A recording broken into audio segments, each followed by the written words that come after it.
bien long et large, tu as ouvert comment l'âge de la porte ouverte. En tout cas, merci beaucoup, apôtre Tessel ou bien fils de Dieu. Je ne sais pas comment vous aimeriez bien qu'on puisse l'appeler. Et voici la seconde question qui se base sur le jugement. Est-ce que nous jugerons, nous, les anges? Paul le dit dans la parole de Dieu que effectivement nous jugerons les anges. Pourquoi?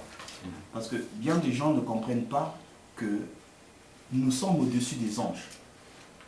Les anges ont en tant que tels été créés par le Seigneur Jésus-Christ, oui, c'est-à-dire Dieu. Oui. Et Dieu a donné le pouvoir au Fils et aux filles de Dieu. Oui. Nous venons de Dieu. Oui. Alors, Paul écrit bien, et cela nous pouvons lire dans 1 Corinthiens. Pour ceux qui ont leur Bible pourront lire, oui, dans 1 Corinthiens, chapitre 6, verset 3.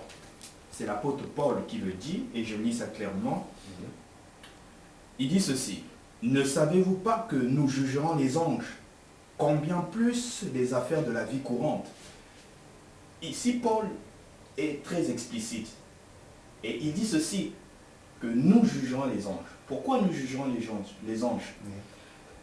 Parce qu'il faut comprendre d'abord que nous ne sommes pas terrestres, mais nous sommes célestes. Et les fils de Dieu ne sont autres que des dieux. Parce que le Seigneur a dit cela aux pharisiens. Oui. Vous appelez ceux qui sont des bouches autorisées des envoyés de Dieu. C'est des dieux. À plus forte raison, moi, qui suis envoyé. Oui. Et vous dites pourquoi est-ce que je suis Dieu? Mais effectivement, il était Dieu. Et si Dieu nous envoie le Saint-Esprit en nous, nous devenons en tant que tels des dieux. Mais pour entrer dans la révélation, nous ne devenons pas, nous l'étions depuis l'éternité. Et Dieu nous a manifesté sur la terre. Il a créé ce qu'on appelle la peau, la chair, mais ce qui est à l'intérieur de l'homme, dans les fils et les filles de Dieu, n'a pas été créé. Cela a été manifesté. Parce qu'il dit de Jérémie, je t'ai connu avant que tu ne sois conçu dans le ventre de ta mère. Mais il a connu Jérémie où? Depuis l'éternité. Et lorsque Dieu faisait des anges, nous étions en Dieu. Parce qu'il a quitté l'état de El Elohim, il est devenu Yehowa, c'est-à-dire l'Esprit de Dieu. Et au travers du Logos, qui est la parole, il appelait à l'existence ce qui n'existait pas. Mais où étaient les enfants de Dieu en ce moment? Où étions-nous? Nous étions dans Papa. Et lorsque Papa est en train de créer, nous étions en train de créer avec lui. Voilà justement. Et du fait que nous avons créé des anges, eh bien, par conséquent, nous avons cette obligation de les juger par rapport à ce qu'ils ont eu à faire. Voilà justement ce que Paul veut expliquer par là. Dans 1 Corinthiens chapitre 6, verset 3, il dit bien et clairement, oui, nous jugerons les anges. Voilà. Donc, si je vous ai bien compris, oui, apôtre Tessel, donc nous, les humains, je ne sais pas, tel que vous avez bien expliqué, que nous jugerons les anges. Que nous, on a créé les anges avec Dieu. Oui, bien sûr. Oui, effectivement. Ok, merci beaucoup pour cette question. Nous allons passer à la question suivante. Et ça, c'est très capital aussi. Quel est le credo de l'Église? Voilà. Ce sujet de credo, effectivement, ce qui pose énormément de problèmes aujourd'hui. Oui. Nous avons beaucoup d'églises et des grandes tendances et des grands courants. Chaque église a sa façon de voir les choses, chaque église a sa façon de transmettre la parole de Dieu. Mais je pense que le Seigneur, avant de partir, n'a laissé aucune église si ce n'est les apôtres. Et les apôtres, il les a bien recommandé de rester dans la chambre haute afin d'attendre la chavoute, c'est-à-dire la Pentecôte, qui est la descente du Saint-Esprit. Ils l'ont reçu. Et lorsqu'ils ont reçu, ils étaient tous assemblés d'un commun accord, plein d'amour, oui, animés d'un même esprit. Oui. C'était ce que nous appelons l'église primitive. L'église primitive, c'est le corps mystique du Seigneur Jésus-Christ. Il n'y a pas deux églises, il n'y a qu'une seule église.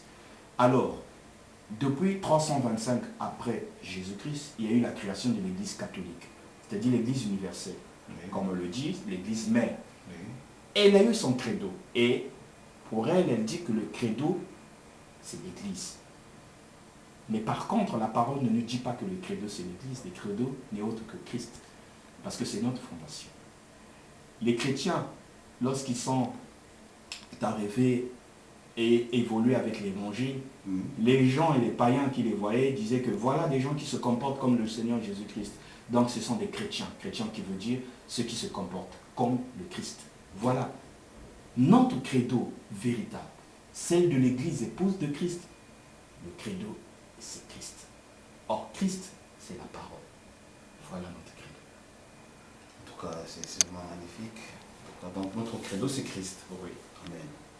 Et compte tenu du temps aussi, nous allons continuer. Je pense qu'il y a beaucoup de questions. Et nous pensons à la quatrième question, si je ne me trompe pas. Tous les appelés de Dieu sont-ils élus de Dieu? Voilà le problème. Tous les appelés de Dieu sont-ils élus de Dieu? Bien. La parole dit, il y a beaucoup d'appelés, mais peu d'élus. Peu d'élus. Ce n'est pas le frère Odé qui l'a écrit, c'est bien écrit dans la parole. Ça veut dire quoi? Je vais être précis. Nous avons beaucoup de serviteurs de Dieu, tout comme nous avons beaucoup d'églises dans le monde. Tout le monde se prétend serviteur de Dieu, tout le monde se prétend serviteur de Dieu, homme de Dieu, et ainsi de suite, apôtre, prophète et tout consort. Mais, il est bien écrit aussi quelque part, lorsque le Seigneur dit, c'est pas tout le monde qui m'appelle Seigneur, Seigneur. Vous comprenez? Si je suis. C'est pas tout le monde qui m'appelle Seigneur, Seigneur, qui me servent en tant que tel. Oui. C'est pas tous qui me connaissent, mais c'est ceux qui font la volonté de mon Père. Amen, amen. Or, ceux qui font la volonté de papa ne sont autres que les enfants de la maison. Voilà le problème. Alors, il y a beaucoup de serviteurs de Dieu, oui, mais qui, effectivement, les établit serviteurs de Dieu? Premièrement, c'est la question qu'il faut se poser. Et, bien sûr, effectivement, ils se disent serviteurs de Dieu, mais il n'est pas forcément dit que ce sont des élus de Dieu. Parce que tous les élus de Dieu, effectivement, sont appelés à servir papa. Mais tous les appelés ne sont pas forcément des élus de Dieu. Je vais donner un exemple bien précis. Oui. Lorsqu'il envoya les 70 disciples en mission, Oui. il les a imposé les mains, ce qui était les prémices du Saint-Esprit. Oui. Ils sont tous revenus. Alors ils ont été heureux et joyeux de témoigner que les démons leur se sont soumis et ils ont fait des miracles, des signes et des prodiges. Mais le Seigneur a été bien clair.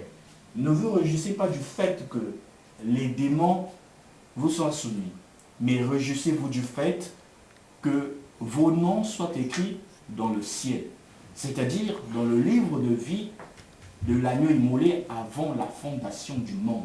Oui. Voilà justement. Donc, vous pouvez servir le Seigneur, Oui. mais si vous n'avez pas été élu Oui. par le Seigneur, cela veut simplement dire que vous ne rentrerez pas au royaume de son Père. C'est-à-dire, vous pouvez servir le Seigneur puissamment, mais à la fin, vous n'irez pas au ciel.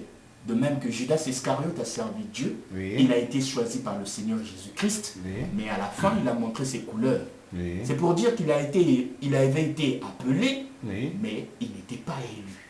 Voilà le problème. Amen. Donc, vous voulez dire par là, si je me fais bien comprendre, et même ceux qui nous suivent, ceux qui auront le temps de nous suivre, donc tous les appelés ne sont pas les élus de Dieu. Amen. Donc, si on comprend, donc on ne sait pas qui est qui, c'est que vous voulez dire par là. Oui, justement, on ne sait pas que qui est qui.